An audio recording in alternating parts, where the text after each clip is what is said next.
Hi happy life with തമ്മുവിലേക്ക് ഒരിക്കൽ കൂടി എല്ലാവർക്കും സ്നേഹത്തോടെ സ്വാഗതം കേട്ടോ. എളുപ്പത്തിൽ വളരെ പെട്ടെന്ന് നമുക്കൊരു കുക്കർ ബിരിയാണി തയ്യാറാക്കി എടുത്താലോ, അതും കോഴിമുട്ട വെച്ചിട്ട്. അപ്പോൾ അതിനെ അരിഞ്ഞും ചതച്ചൊക്കെ സെറ്റാക്കി വെച്ചുള്ള സാധനങ്ങൾ ഓരോന്നോരോന്നായിട്ട് ആദ്യം പറയാം കേട്ടോ. 2 വലിയ സബോളയാണ് ചെറുതാക്കിയിട്ട് കനം കുറച്ച് അരിഞ്ഞു വെച്ചിട്ടുണ്ട് കേട്ടോ. ഒരു പകുതി ക്യാരറ്റ് കുഞ്ഞു കുഞ്ഞു കഷ്ണങ്ങളാക്കിയിട്ട് അതും അരിഞ്ഞു വെച്ചിട്ടുണ്ട്. ഒരു കഷ്ണം ഇഞ്ചി, ഒരു 10 അല്ലി വെളുത്തുള്ളി, 3 പച്ചമുളകും കൂടി ഇടിച്ച് ചതച്ച് അവിടെ മാറ്റി വെച്ചിട്ടുണ്ട്. 2 തക്കാളി വലുത് കനം കുറച്ച് അരിഞ്ഞ് വെച്ചിട്ടുണ്ട്. ഒരു പിടി മല്ലിയിലയും അവിടെ എടുത്ത് വെച്ചിട്ടുണ്ട് കേട്ടോ. പൊടികളായിട്ട് 1 സ്പൂൺ മുളകും പൊടിയും, 1/2 സ്പൂൺ മഞ്ഞൾപ്പൊടിയും, ഒരു കുഞ്ഞു സ്പൂണ് കുരുമുളക് പൊടിയും, കുറച്ച് ഗരം മസാലപ്പൊടി, ഒരു 1/2 സ്പൂൺ ഗരം മസാലപ്പൊടിയാണ് എടുത്ത് വെച്ചിരിക്കുന്നത്. ബിരിയാണി എസൻസ് എടുത്ത് വെച്ചിട്ടുണ്ട്. 6 കോഴിമുട്ട പുഴുങ്ങി നീക്കി വെച്ചിട്ടുണ്ട് കേട്ടോ.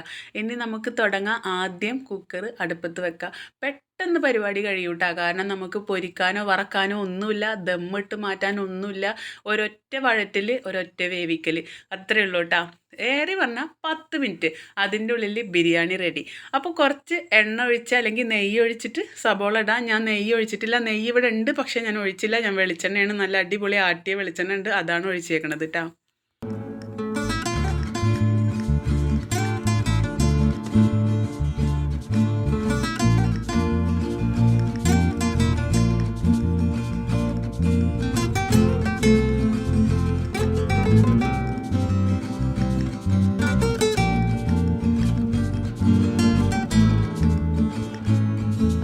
സവോള ഉപ്പിട്ടിട്ട് നന്നായിട്ട് വഴറ്റിയെടുക്കുക. അത് വഴണ്ടി വരുമ്പോഴത്തേനും നമുക്ക് അരിയുള്ളതൊന്ന് കുറച്ച് നേരം വെള്ളത്തിലിട്ടിട്ട് നന്നായി കഴുകി ഊറ്റി മാറ്റി വെക്കാം കേട്ടോ. 1/2 കിലോ അരിയാണ് കേട്ടോ ഞാൻ എടുത്തേക്കണത്. അപ്പം നന്നായി കഴുകിയിട്ട് ഊറ്റിയിട്ട് വരാം കേട്ടോ. അപ്പോൾ അരിയൊക്കെ അവിടെ കഴുകാൻ മാറ്റി വെച്ച് അപ്പോഴത്തേനും ഇതേ സബോള വഴണ്ടി വന്ന് ഇഞ്ചിയും വെളുത്തുള്ളിയും പച്ചമുളകും കൂടി ചതച്ചത് നമ്മൾ ഇട്ടിട്ട് നന്നായി വഴറ്റുന്നുണ്ട് കേട്ടോ. പച്ചമണം നന്നായി മാറട്ടെ, അതുവരെ വഴറ്റി കൊടുക്കാം കേട്ടോ. അത് കഴിഞ്ഞതിന് ശേഷം നമ്മൾ ഇടുന്നത് ഒരു 2 തണ്ട് കറിവേപ്പിലയാണ് ഇടുന്നത്.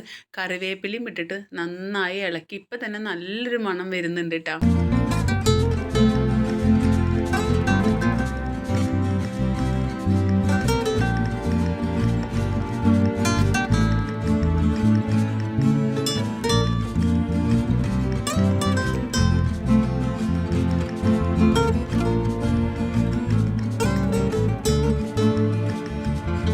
വെളുത്തുള്ളിയൊക്കെ നന്നായി വഴണ്ടി വന്ന് അപ്പോൾ നമുക്ക് ചെറുതായിട്ട് കനം കുറച്ച് അരിഞ്ഞ് വെച്ചിട്ടുള്ള തക്കാളി ഇട്ടിട്ട് നന്നായി വാട്ടിയെടുക്കാം കേട്ടോ. തക്കാളി വഴണ്ടിൻ്റെ ശേഷം ഞാനിതിൽ ക്യാരറ്റ് ഇട്ടിട്ട് കേട്ടോ. ക്യാരറ്റ് ഇടുന്നത് ഞാൻ വീഡിയോ ഓണാക്കാൻ മറന്നുപോയി. ഇടയ്ക്കിടയ്ക്ക് എനിക്ക് അങ്ങനത്തെ ഒരു പ്രശ്നമുണ്ട് കേട്ടോ. അതിൻ്റെ ശേഷം ക്യാരറ്റ് ഒന്ന് നന്നായി വാടിൻ്റെ ശേഷമാണ് ഞാൻ എടുത്തു വെച്ച മുളകും പൊടി, മഞ്ഞൾപ്പൊടി, കുരുമുളക് പൊടിയൊക്കെ ഇട്ടിട്ട് നന്നായി വാട്ടിയെടുക്കുന്നത് കേട്ടോ. മസാല ഒരു വിധമായതിന് ശേഷം നമ്മൾ കഴുകി ഊറ്റി വെച്ച അരി ഇട്ടിട്ട് ഒന്ന് വറുത്തെടുക്കുന്നുണ്ട് കേട്ടോ. ജസ്റ്റ് ഒന്ന് നന്നായി ഇളക്കി ചൂടാക്കിയിട്ട് എടുക്കുന്നുണ്ട് കേട്ടോ. അത് തമ്മിൽ ഒട്ടിപ്പിടിക്കാതിരിക്കാൻ വേണ്ടിയിട്ടാണ്. കാരണം നമ്മൾ ഊറ്റിയിട്ട് വെക്കണ ചോറല്ലല്ലോ, ഇത് കുക്കറിലിട്ടിട്ട് ഒന്നിച്ച് വേവിച്ചിട്ട് എടുക്കണതല്ലേ. അപ്പോൾ അത് ഒട്ടിപ്പോവാതിരിക്കാൻ വേണ്ടിയിട്ടാണ് ഒന്ന് ചൂടാക്കി വറക്കണത് കേട്ടോ.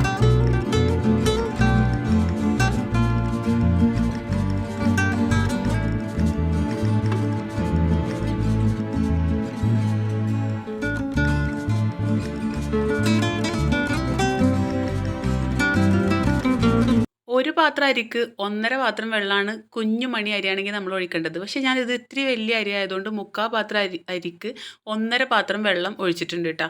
വീഡിയോയിൽ പെടാത്തൊരു ഐറ്റം കൂടി ഉണ്ട്.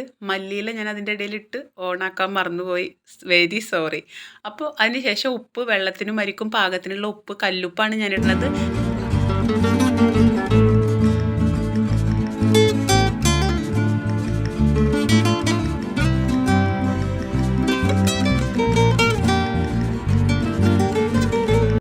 കല്ലുപ്പിട്ടതിന് ശേഷം നന്നായി ഒന്ന് ഇളക്കിയതിൻ്റെ ശേഷം പുഴുങ്ങി വെച്ചിട്ടുള്ള 6 മുട്ടയും ഞാൻ അതിൽ ഇടുന്നുണ്ട് കേട്ടോ. ഇതെന്തിനാണ് ഇങ്ങനെ ചെയ്യണമെന്ന് വെച്ചാൽ ചോറിന് ആ ഒരു മുട്ടയുടെ ഫ്ലേവർ കിട്ടാൻ വേണ്ടിയിട്ടാണ് കേട്ടോ. നമ്മളെല്ലാം കഴിഞ്ഞതിൻ്റെ ശേഷം മുട്ട കൂട്ടി വിളമ്പിയാൽ അത്ര ഒരു ഫ്ലേവർ മുട്ടയുടെ കിട്ടില്ല. അതിന് വേണ്ടിയിട്ടാണ് ഒരുമിച്ച് തന്നെ ഇട്ടിട്ട് ഒരു വിസിലും കൂടി നമ്മൾ അടിക്കുന്നത് കേട്ടോ. ഇപ്പം ഞാൻ ഒഴിച്ചത് ബിരിയാണി എസൻസ് ആണ് കേട്ടോ. ഒരു 2-3 ഡ്രോപ്പ് മാത്രം ഒഴിച്ചിട്ട് കുക്കർ അടച്ച് വെച്ചിട്ട് ഒരൊറ്റ വിസിൽ അടുപ്പിച്ചെടുക്കാം കേട്ടോ.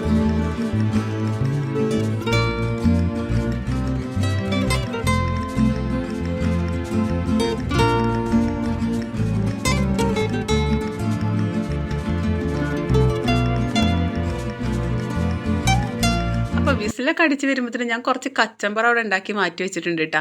വിസിലടിച്ച് ആവി നന്നായി പോയതിൻ്റെ ശേഷം മാത്രം കുക്കർ ഓപ്പൺ ചെയ്യുക. ആവി കളയരുത്, അത് അതിലിരുന്ന് തന്നെ പോവണം കേട്ടോ. അപ്പോൾ കറക്റ്റായിരിക്കും അരിയുടെ വേവ്. ഇതേ കണ്ടില്ലേ, വെള്ളം ഒക്കെ കറക്റ്റായിട്ട് വറ്റി നല്ല കറക്റ്റ് പാകത്തിൽ വെന്തിട്ടിരിക്കുന്നുണ്ട് കേട്ടോ. ഇതാണ് ഫൈനൽ ലുക്ക് പോലെ തന്നെ ഭയങ്കര ടേസ്റ്റ് ഉണ്ട് കേട്ടോ. ഞാൻ വെറുതെ പറയല്ല, ഇന്ന് എല്ലാവരും പറയും ഞാൻ ഉണ്ടാക്കുന്ന ഫുഡ് ഞാൻ തന്നെ ടേസ്റ്റ് ഉണ്ട് എന്ന് പറയാണെന്ന്. എന്ത് ചെയ്യാനാ, ടേസ്റ്റ് ഉള്ളതിനെ ടേസ്റ്റ് ഉണ്ട് എന്ന് തന്നെ പറയണ്ടേ. കണ്ടില്ലേ എന്തൊരു ഭംഗിയാണ് കാണാൻ, അതേപോലെ തന്നെ കഴിക്കാനും നല്ല ടേസ്റ്റ് ഉണ്ട് കേട്ടോ. അപ്പോൾ ഇന്നത്തെ വീഡിയോ ഇത്രയൊക്കെ ഉള്ളൂ. ഈ മുട്ട ബിരിയാണി റെസിപ്പി ഇഷ്ടപ്പെട്ടെങ്കിൽ എല്ലാവരും ഒന്ന് ട്രൈ ചെയ്ത് നോക്കണം കേട്ടോ. അപ്പോൾ ലൈക്കും കമൻറ്റും ഷെയറും സബ്സ്ക്രൈബും ഒക്കെ ചെയ്തിട്ട് എൻ്റെ ചാനലൊന്ന് സപ്പോർട്ട് ചെയ്തോളൂ കേട്ടോ. അപ്പോൾ മറ്റൊരു വിഭവമായിട്ട് വീണ്ടും കാണാം. അതുവരെയൊക്കെ എല്ലാവർക്കും സ്നേഹത്തോടെ ബൈ ബൈ.